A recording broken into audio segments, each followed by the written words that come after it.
Paris Monster is a band that I've been following as a fan for a few years. I remember seeing Josh, the drummer, play at B.B. King's Blues Bar and Grill on 42nd Street some 16 or 17 years ago, and being really impressed by his playing. I don't even remember who he was playing with that night, but it's one of those things where the thing that I remember after 16 years was the drummer. And so I've always wanted to work with him. And so when we were thinking of who to do this session with, I thought, there's a band I've been wanting to record for a while. Why don't I ask them?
When we're writing new material, it kind of starts in a lot of different ways. Sometimes it'll be from us jamming in the rehearsal room.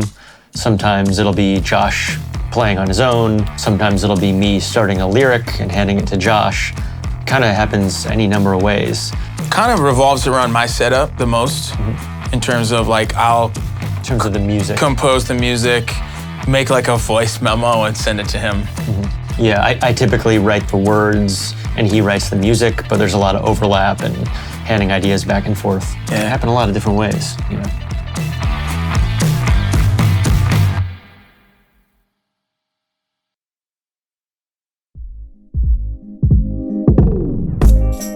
Welcome to East Side Sound. Established in 1972 by Lou Holtzman, East Side Sound is one of the longest consecutively running recording studios in Manhattan.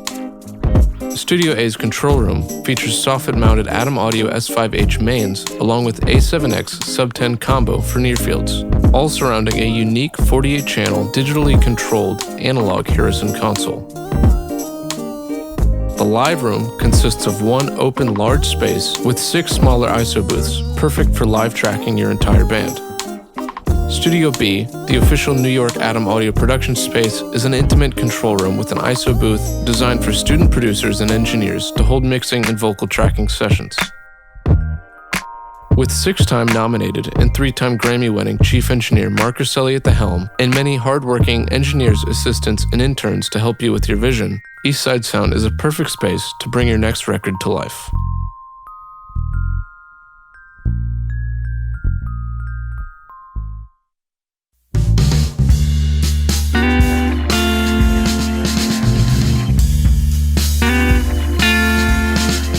Hi, my name is Dave Hetrick. I'm the president of Atom Audio USA. Atom Audio is based in Berlin, Germany. All of our products are built there. Our ribbon tweeters, folded ribbon tweeters, are something that we're known for. There are 6 little old ladies who hopefully will never see this, that hand fold those tweeters. It's a very exacting process, something a machine cannot do properly. All of our engineers are also executives in the company. Everything we do is engineering based. Again, we're handmade in Berlin, Germany. It's not cheap to do that. Atom Audio is a premium brand. And I know you think of your music as a premium product, something that you really want to convey. You can save money getting other studio monitors, but if you really want to get the accuracy, something that's going to translate, something that's going to please your clients, you're going to have to spend just a little bit more.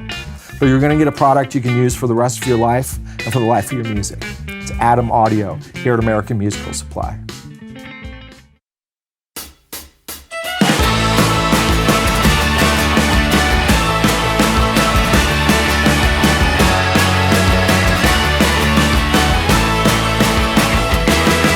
The miracles can happen on these godforsaken streets. You wanna bury the old hatchet while you're sharpening your teeth. And all the gin mills down the river couldn't hold spirits at bay. They haunt you every night, much like the tremors the next day. Whoa, it's on the radio.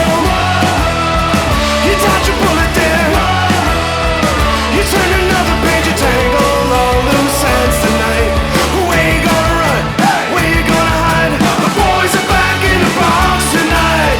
It's you and left, connect to it right. The boys are back in the Bronx tonight. I'm swinging for the fence, the baffles in her eyes. The boys are back in the Bronx tonight. We're raising another jar, like fortune roll the dice. The boys are back in the Bronx tonight.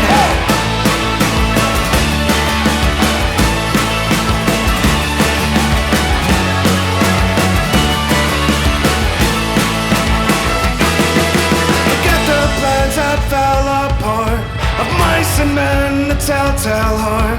Forgive the roads and avenues that led us straight to hell.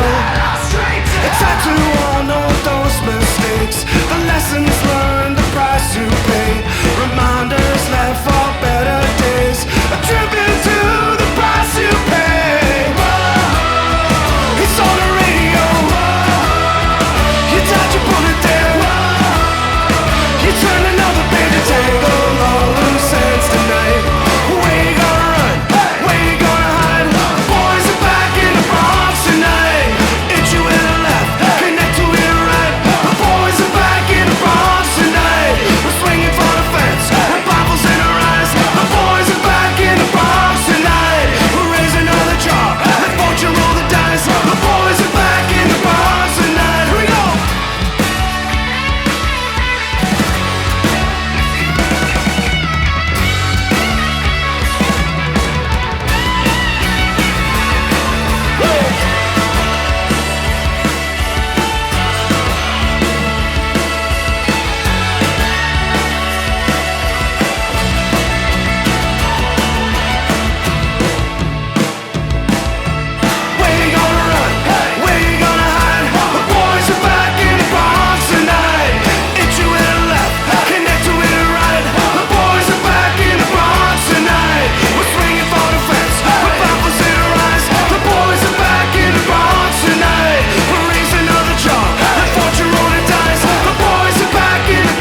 band formed right after college. Myself and Barry, we went to school together, had found similar interest in music, and we decided to start a band coming back from like a festival out in Long Beach in Long Island. And my brother Pat joined the band.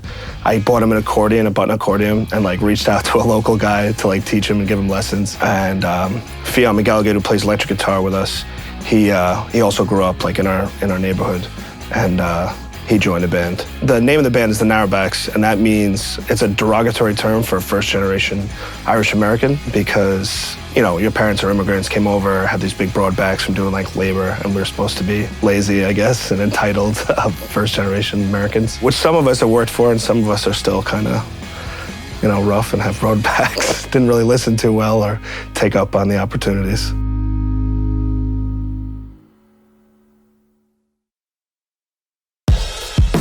I don't mind bleed, but it has to be sort of I want to be in control of it. Did a record with Charlie Hunter where all the amps and stuff were out in the room, and that was great and it was awesome, but people were also playing into it and hearing it. Bleed is a pain when it's not intended, although with isotope and stuff, you can just get rid of it now. Isotope everything.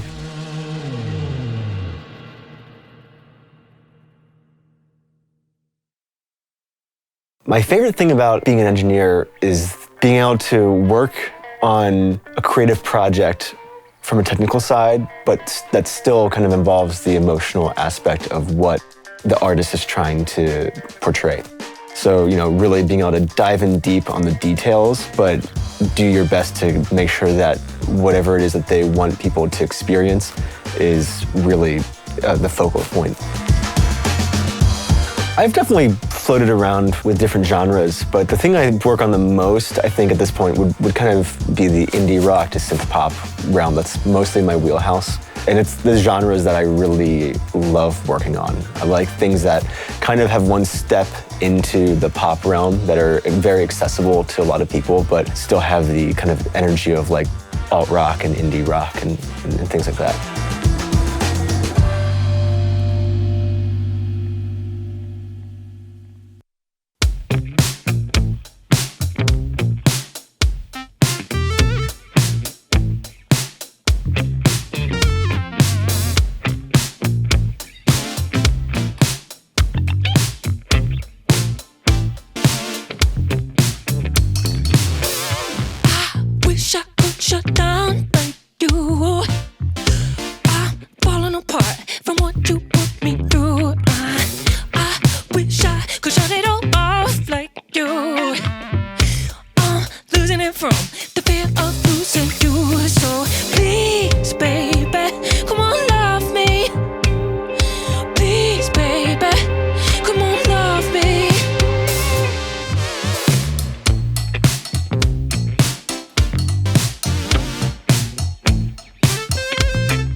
I have always written alone in my career, which is another thing that was really exciting about this record that I'm finishing now, which is called Wonder Bloom. I came into the studio with these demos that were sometimes complete demos that I recorded at home on Logic or GarageBand or whatever, and then we would build off of those. But also some of the songs, I brought in seeds of songs that we worked on and developed in the studio, which I've never done before. I tend to want to keep my cards closer and come in prepared. And there was something so joyful about sharing the experience more, and it's just more fun.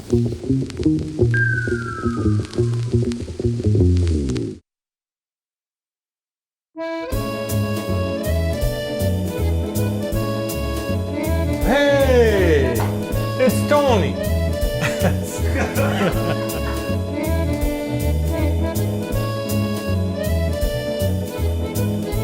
Welcome to my kitchen. You're probably here for Audio Test Kitchen. Audio Test Kitchen, next time you're on your computer. Hi, I'm Tony. Who the f else is in here? This is gonna be great.